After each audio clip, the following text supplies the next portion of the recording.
Hey, what's up YouTube? This is Kaizo. So I'm gonna come up with a quick review, an early stage review after testing it off and on camera. So it's gonna be difficult to do some extra testing. I got rain for a couple weeks and stuff like that, so bear with me. You got any other comments, questions, let me know. I still am gonna plan the mountains and stuff and all that to really push this thing through its paces and stuff. Anyways, I want to explain something really quick, and there's only one negative thing I do not like about this device, and there was an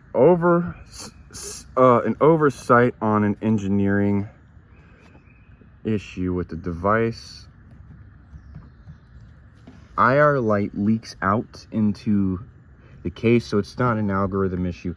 IR lighting is leaking out into the case and is bleeding everywhere, and it blinds the CMOS sensor. What I did is I did a simple fix, a little gasket in here with folded electrical tape right between spacing in between the CMOS sensor and the IR/controller knob PCB board. And there's a wire that goes from here to there, and there's a couple ribbons from this unit to there and stuff. And that solved my issue. Now the IR light is usable. I did try to take extra electrical tape after doing that gasket around this and stuff. I couldn't do it. It's too much of a small space. I didn't have the level of precision hands, so I gave up. So I will tell you that absolutely fixed the IR leaking issue. Now the IR light is 100% usable outside, and it's a great IR light. Anyways, besides that, performance-wise, now this unit is brand new. It just came out. When it first launched, I was looking at the SVG-90 series, the SE and the standard at first, and then all of a sudden this guy dropped down on their thing. I was previously, for over a year, almost a year and a half, I was looking at the 80 and V series, G14 series, saving up for it. And then all of a sudden the SVG-90 series came out, and then I'm like, lower price. I like that. And it's rebranded a G14 series anyway, but then the videos that Goodnight Gear and Urban Survivor, which is the same dude, Kyle's videos, where he was testing the units, really piques my interest, especially the SVG-90 standard. But also there isn't he doesn't do enough testing, you know. There's a sense of me that just wants more. I want to see more. So that's why I'm doing these videos the way I'm doing. But now I want to talk about the performance of this device and how it competes against the SVG-90 standard. And a lot of people who were originally probably looking at the SVG-90 standard is probably also looking at the SE and this, but is not quite sure, because first of all, this is new and there's not very many videos except for what I just posted besides Goodnight Gear and Urban Survivors videos. How well does this actually truly perform in serious low light conditions? So let me put it this way. It's about the exact same as an SVG-90 standard. The performance on this thing blew my mind. In fact, actually, in some cases, I think it might be a little bit better in some cases. Yesterday, or last night, I decided to get wet. It was pouring fucking rain. And I can't make a video because my phones are not waterproof. This iPhone has some cracks on the back of it, so it's not waterproof and stuff like that. No, maybe one day when I get a new phone that's actually water resistant, I'll do that. But I was going up through all these woods. It was pouring rain hard. And testing the unit out here. This digital night vision does pretty damn good, even with it raining.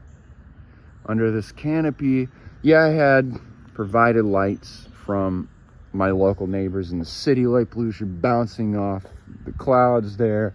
And then I have the moon's light bleeding, IR light and other ambient light bleeding through the freaking clouds. I could see really good through the woods, but in the very dark areas where the canopy and the foliage is really making it hard for all that light to get in, especially with the rain making it even darker, I drop it down to, now this is where things get really interesting. At first I thought that changing it from 50 to 100 FPS didn't make a difference. Actually, 100 FPS, you do still get a lot of detail, but in those very dark areas of foliage where I noticed the unit was starting to get close to struggling, switch it to 50 FPS, you can make out everything. You can literally see everything. Now it's the same darkness level, color level. You get a little teeny weeny, just teeny weensy hair bit of maybe a brightness level, like just that much. But now you start to see the silhouette of objects, like as the CMOS, it takes a second, but as it picks up, you can see everything up to a few hundred feet. You can see literally everything. And it was pouring ass rain. And I was testing this unit, got it soaking wet, and pouring, drenching rain. I got soaked ass wet, soaking wet. Get away from that mosquito. I ain't got no blood. You know what you doing? Anyways, this unit did really well.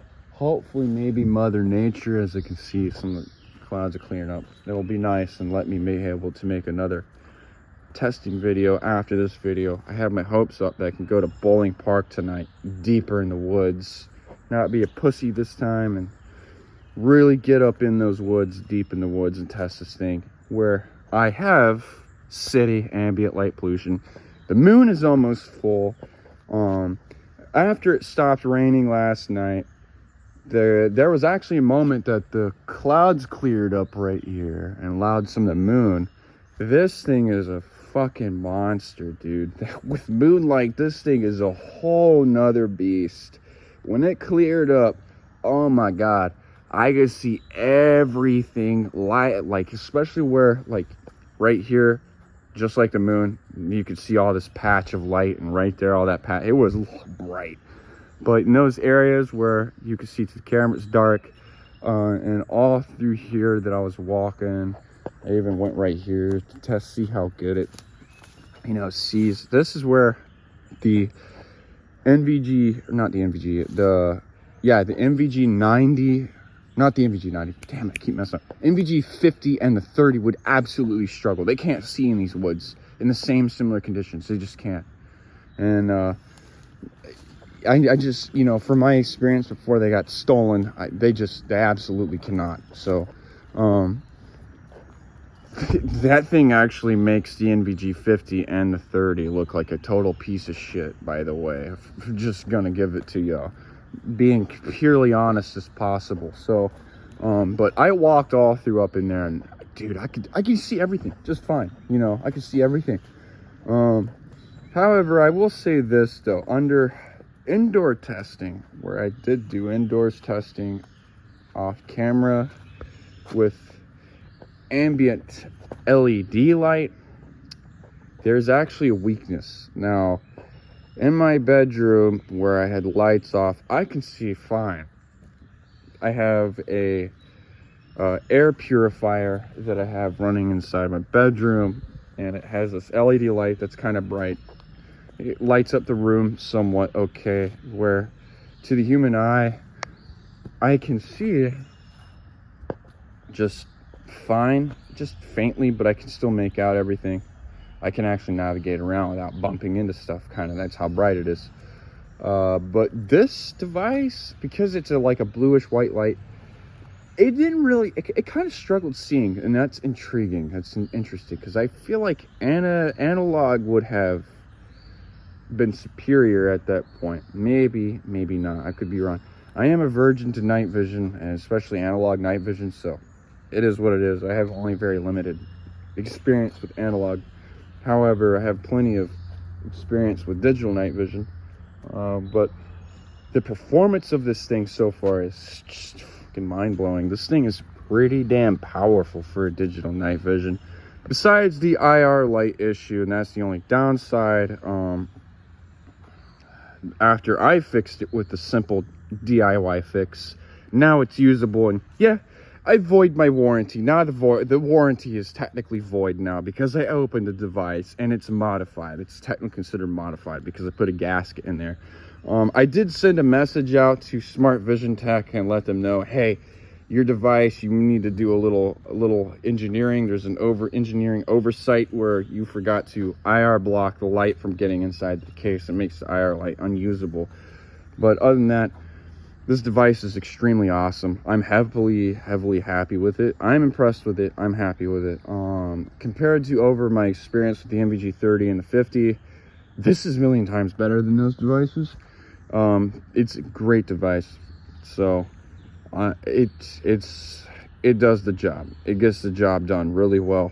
So if you're wondering how does it compete against the SVG-90 standard, I would say it's about the same performance as the SVG-90. And also something I want to be honest about is the SVG-5 worth the $1,000 that is being sold at the price point? 100% truth, honesty, performance wise, and how it performs, the way I've experienced using it, from me personally using it, hard cold, yes. But what hurts the value to me is the simple oversight engineering where a little bit of IR light is leaking into the case, making it unusable outside, forcing some people to buy, who buys this to do a quick DIY, to fix it, to stop it, to make it usable. Unfortunately, no. I say the price, really, to be honest and truthfully, I hate to say this, but its performance is worth $1,000 value, and the quality of the design and the internal parts that they used, by the way, is high quality. This digital, let me say this real quick before I go over that. This digital, like most digital night vision, they use a cheap ass plastic or a high quality, high strength plastic, but it degrades, it polishes from, you know, it being in your hands and in your pocket over time, being in a carrying bag, the oils your hands and stuff wears it down. Eventually, you know, it's like, it's and if you drop it, you have a chance of cracking it. It's like, you know, for an expensive, very well performing unit, they're not quality built. But this thing is built like quality. It's metal. It's made of, yeah, it's all the way 100% metal, except for these couple of things, you know. And this knob is the only thing not metal. And, you know, the glass on it. This whole thing is made of metal. So you're getting metal over the SVG-90 standard, which weighs almost 400 grams with a battery, where this thing weighs about 280 grams with a battery, and it's made out of solid aluminum. So, you know, that's where I'm saying it's kind of hard to say yes and no.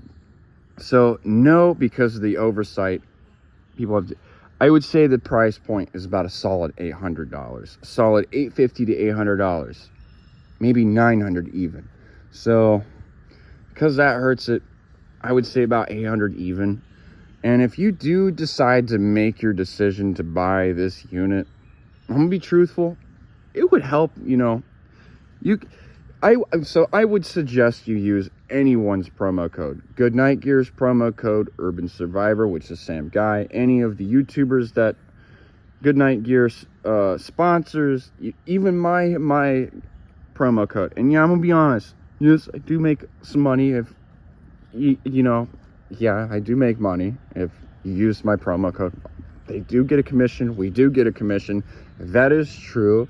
And it does help me out, and I appreciate y'all's support. I appreciate a lot, but honestly, I really suggest just using a promo code if you buy this, to try to, you know, not spend. It's not real. I don't think it's worth $1,000, but the performance, it's very good. It's wonderful. It's a great device. Anyways, I got to get going. Sorry for that long review.